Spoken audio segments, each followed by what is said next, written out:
Good morning class 4th student. Today I am here to take your Hindi class, and in this class I am going to explain chapter 5 of your Hindi book Swayamvar. What is the meaning of Swayamvar? जब कोई मतलब पहले जब राजा महाराजा का time होता था बेटा हमारी कंट्री में, हमारे भारत में, तो उस टाइम पे राजा महाराजा की जो बेटियां होती थी, राजकुमारियां होती थी, उनको अपना वर खुद चुनने का मतलब एक राइट होता था.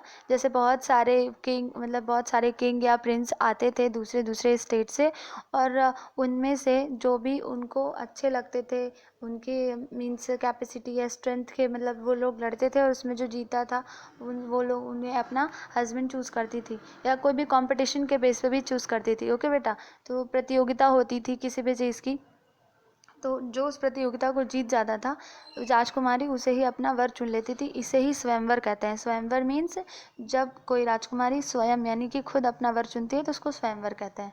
तो प्रस्तुत पाठ रामायण का एक अंश है. इस अंश में बच्चों को राम और सीता के विवाह के विषय में बताया गया है. पाठ पढ़कर जानते हैं कि राम और सीता का विवाह किस प्रकार हुआ. ओके बच्चों, राजकुमार जनकपुरी मिथिला के राजा जनक राज्य करते थे.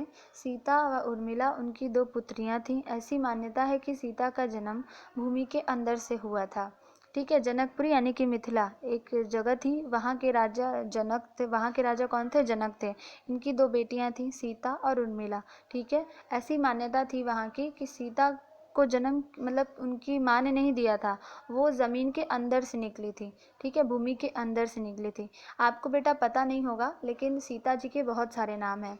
भूमिजा है, भूमिजा इसलिए क्योंकि वो भूमि के अंदर से निकली हैं. ओके, सीता है ही, इसके साथ जानकी भी है क्योंकि वो जनक जी की बेटी थी, इसलिए उनका नाम जानकी भी है.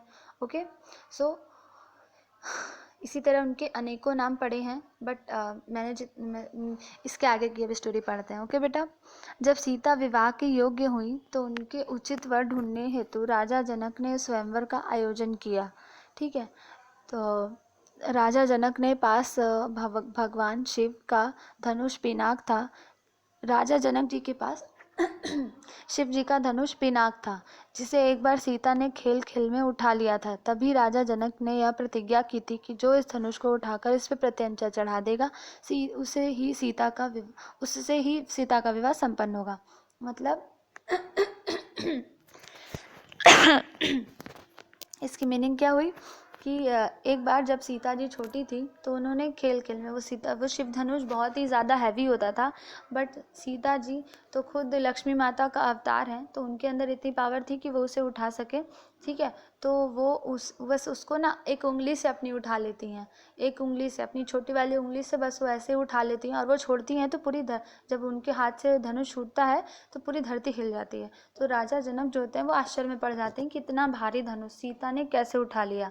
तो उनके मन में ये विचार आता है कि जब सीता ये धनुष उठा सकती है तो उसके योग्य ही उसका वर भी होना चाहिए. मतलब वो इंसान जो इस धनुष को उठा सके और इस पर प्रत्यंचा चढ़ा सके वही इसका योग्य वर होगा. ठीक है, तो उन्होंने ऐसा सोच कर ही जब वो विवाह के योग्य हुई तो उनके लिए स्वयंवर का आयोजन किया. ठीक है, स्वयंवर में दूर दूर से राजा और अन्य गणमान्य लोग आए हुए थे. उस स्वयंवर में महामुनि विश्वामित्र के साथ राम लक्ष्मण भी उपस्थित थे. ठीक है, ऋषि विश्वामित्र ही राम लक्ष्मण को लेकर वहां पर आए हुए थे.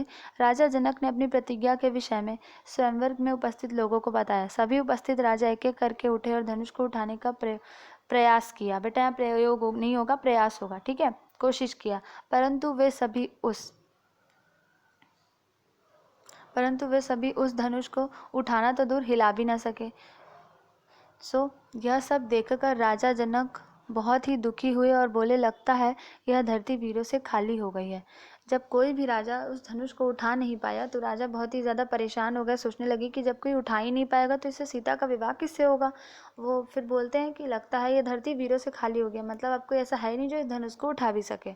उसके बाद क्या होता है, राजा जनक की व्यथा को समझते हुए मुनि विश्वामित्र ने श्री राम से कहा, हे राम, उठो और शिव जी के इस धनुष पर प्रत्यंचा चढ़ाकर राजा जनक के दुख को दूर करो. ठीक है, तो विश्वामित्र ने ही राम को बोला कि जाओ तुम धनुष उठाओ और उस पर प्रत्यंचा चढ़ाओ और उनकी जो भी समस्या है उसको दूर करो. गुरु की आज्ञा का पालन गुरु की आज्ञा पाकर श्री राम गुरु के चरणों में सिर झुकाकर धनुष के पास गए। धनुष को उठाकर उन्होंने प्रत्यंचा खींची और भयंकर ध्वनि के साथ धनुष मध्य से टूट गया। ठीक है, प्रत्यंचा चढ़ाते चढ़ाते धनुष टूट गया। ठीक है बेटा। उसके बाद राजा जनक हर्ष से गदगद हो गए। तो राजा जनक जो थे वो बहुत ही ज़्यादा खुश हुए कि मतलब उनको सीता के योग्य वर उनका मिल गया। सारे ब्रह्मांड में जय जयकार की ध्वनि गूंज उठी। सीता ने राम के गले में जयमाला डाल दी और उनका विवाह श्री राम के साथ हो गया। सो स्टूडेंट्स, ये थी सीता जी के स्वयंवर की कहानी। आई होप आप सबको ये कहानी अच्छी लगी हो और समझ में आई हो। अब हम इसकी कुछ अभ्यास कार्य यानी कि एक्सरसाइजेस पर चलते हैं। ओके। मौखिक प्रश्नोत्तर। राजा जनक कहाँ राज्य करते थे? राजा जनक जनकपुरी मिथिला पर राज्य करते थे। ओके। भगवान शिव के धनुष का क्या नाम था? भगवान शिव के धनुष का पिनाक नाम था। सीता के विवाह के लिए किसका आयोजन किया गया? सीता के विवाह के लिए स्वयंवर का आयोजन किया गया। स्वयंवर में राजा जनक के साथ कौन उपस्थित है? स्वयंवर में राजा जनक के साथ अन्य राजा और विश्वामित्र ऋषि महामुनि विश्वामित्र भी उपस्थित थे। बेटा मैं इसके प्रश्न उत्तर जो मौखिक प्रश्न उत्तर है वो मैं आपको अलग से लिखकर सेंड करूंगी, तब आप इसको लिखना। अभी हम ये सही विकल्प पर निशान लगाए पूरा करते हैं। ओके। जनकपुरी के राजा कौन थे? जनक। उर्मिला किसकी पुत्री थी? राजा जनक की। भूमि के अंदर से किसका जन्म हुआ था? सीता का। राजा जनक ने सीता की शादी के लिए किसका आयोजन किया? स्वयंवर का। ओके बेटा, आज के लिए सिर्फ इतना ही। इसके आगे की एक्सरसाइजेस हम कल नेक्स्ट क्लास में डिस्कस करेंगे। ओके बेटा।